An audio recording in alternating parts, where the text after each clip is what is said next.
Jacques Dallès, bonjour. Bonjour, Merci d'avoir accepté l'invitation de la Fringale culturelle. merci de m'avoir invité. Alors on se rencontre pour la sortie de votre livre qui est disponible depuis le 16 avril 2015, qui s'appelle Mes homicides. Alors tout d'abord, je voulais savoir, pour ma première question, comment est né ce projet? Pourquoi vous avez décidé d'écrire ce livre? C'est une bonne question. C'est un peu une réflexion qui m'est venue après une trentaine d'années d'exercice dans la magistrature. J'ai été pendant longtemps juge d'instruction, j'ai été procureur et je me suis toujours intéressé au crime de sang, et j'en ai connu beaucoup, sans doute trop.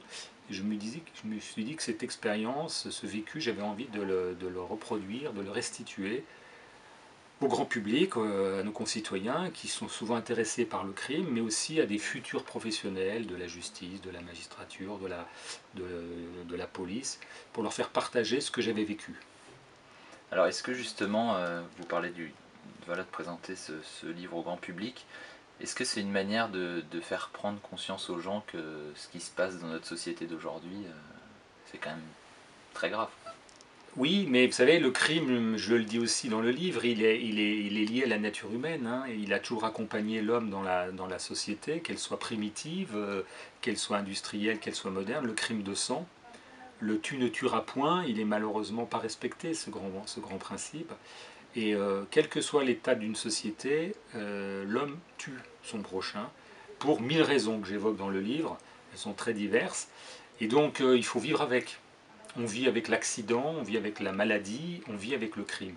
Évidemment, tout le travail que les institutions doivent mener, c'est de maintenir au plus bas le crime de sang. C'est la mission qui nous est impartie, et la société d'ailleurs, elle se civilise de plus en plus par rapport à ce qu'on a connu dans des temps plus anciens.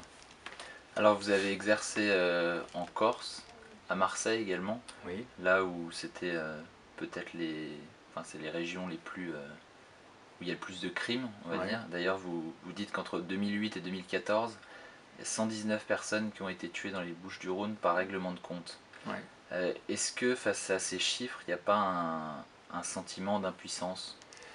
Oui, vous savez, j'allais souvent sur un règlement de compte qui se produisait la plupart du temps dans une cité marseillaise, et j'étais interrogé par la presse locale, et je disais un règlement de compte de plus. Et c'est vrai qu'on peut avoir ce sentiment, même si chaque affaire est particulière. C'était pas un affrontement de deux bandes, ce sont une espèce de myriade de situations, notamment liées au trafic de drogue, qui engendrent dans des dizaines de cités des affrontements meurtriers. Et donc il est difficile de prévenir ce genre de fait parce qu'on a du mal à identifier les auteurs. Ça peut être un jeune de 18 ans qui a un différend avec un autre qui va le tuer. Ça peut être une bande de revendeurs de drogue qui veut se réapproprier un territoire. Ça, sans aucune logique.